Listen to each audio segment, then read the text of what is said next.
علماء نے لکھا ہے کتابوں میں کہ ویسے تو اللہ تعالیٰ کا ضابطہ یہ ہے کہ اللہ تعالیٰ قبر کے عذاب کو ظاہر نہیں فرماتے، اس کو پوشیدہ رکھا ہے، لیکن کبھی کبھی اللہ تعالیٰ قبر کے عذاب کو بندوں پر ثواب کو یا عذاب کو ظاہر کر دیتے ہیں عبرت کے لیے۔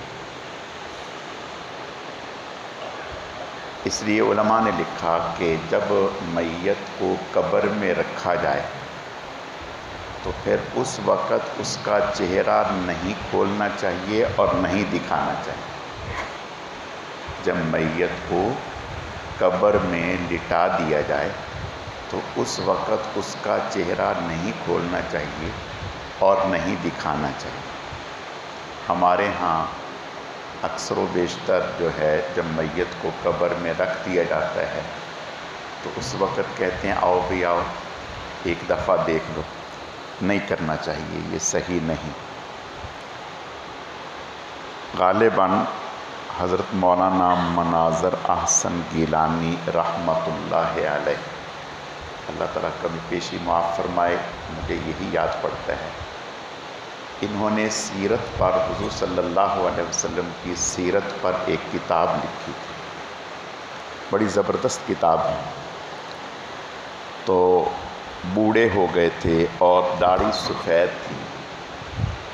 جب آخری وقت آیا بیمار ہو گئے تو آخری لمحات میں زبان پر یہ بار بار فرمانے لگے کہ بھئی کوئی بوڑھا جنت میں نہیں جائے گا، کوئی بوڑھا جنت میں نہیں جائے گا، یہ بار بار یہ کلمات کہنے لگے۔ اچھا، اب وہ آخری وقت ہوتا ہے، آدمی اوپر والے لوگ جو ہیں وہ کچھ کہہ نہیں سکتے، تو گھر والے اور جو بھی لوگ تھے وہ سب حیران کہ حضرت یہ کیا فرما رہے ہیں، کوئی بوڑھا جنت میں نہیں جائے۔ تو کہتے ہیں کہ جب حضرت کی روح پرواز ہوئی فوراً حضرت کا چہرہ نوجوانوں جیسا ہو گیا، داڑھی کالی ہو گئی، داڑھی کالی ہو گئی۔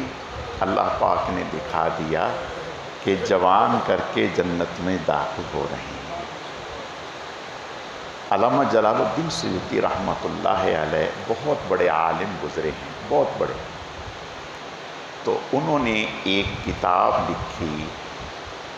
شرح الصدور فی احوال قبر الموتى، اس طرح سے اس میں انہوں نے ایک واقعہ لکھا کہ ایک صحابی تھے حضرت ابان بن عبداللہ رضی اللہ تعالی، کہ وہ فرمانے لگے کہ ہمارے پڑوس میں ایک کسی مسلمان کا انتقال ہو گیا، تو ہم اس کو دفن کرنے کے لیے جب گئے تو قبر کھودی تو قبر سے غیر متوقع طور پر ایک جانور نکلا جیسے بلی کی طرح ہوتا ہے۔ ہم نے اسے بہت ہٹانے کی کوشش کی لیکن وہ ہٹا نہیں۔ اب لوگ پریشان ہوئے بھی کیا کریں، کہنے لگے کہ ہم نے دوسری قبر کھولی، اس میں بھی وہ پایا گیا، تیسری قبر کھولی، اس میں بھی پایا گیا، جب چوتھی کھولی تو اس میں بھی وہ۔ اب لوگوں نے کہا کہ بھئی یہ کوئی اور ہی معاملہ ہے، لہٰذا اب ہم کتنی قبریں بنائیں گے، تو ہم اسی قبر میں اس میت کو ڈال دیں۔ تو فرمانے لگے کہ جب اس میت کو قبر میں ڈالا اور مٹی ڈالی تو خوفناک آوازیں آنے لگیں، سب لوگ اوپر والے پریشان ہو گئے۔ تو لوگوں نے جا کر اس کی اہلیہ سے پوچھا کہ آپ کے میاں کا کیا عمل تھا؟ اس نے کہا کہ میرے میاں جو تھا وہ غسل جنابت نہیں کیا کرتا تھا، غسل جنابت نہیں کیا کرتا۔ اس کی وجہ سے اللہ تعالیٰ کی طرف سے یہ پکڑ اور یہ عذاب ہے۔ علماء نے لکھا ہے، حدیث میں آتا ہے کہ جب انسان جنبی ہو جاتا ہے، ناپاک ہو جاتا ہے، تو پھر پہلی صورت تو یہ ہے کہ اسے نہا کے پھر لیٹنا چاہیے، لیکن اگر غسل نہیں کر رہا تو کم از کم وضو کر لینا چاہیے۔ جب انسان جنبی ہوتا ہے، ناپاک ہوتا ہے، تو فرشتوں سے دوری ہو جاتی ہے، اور حدیث میں آتا ہے کہ جب کوئی انسان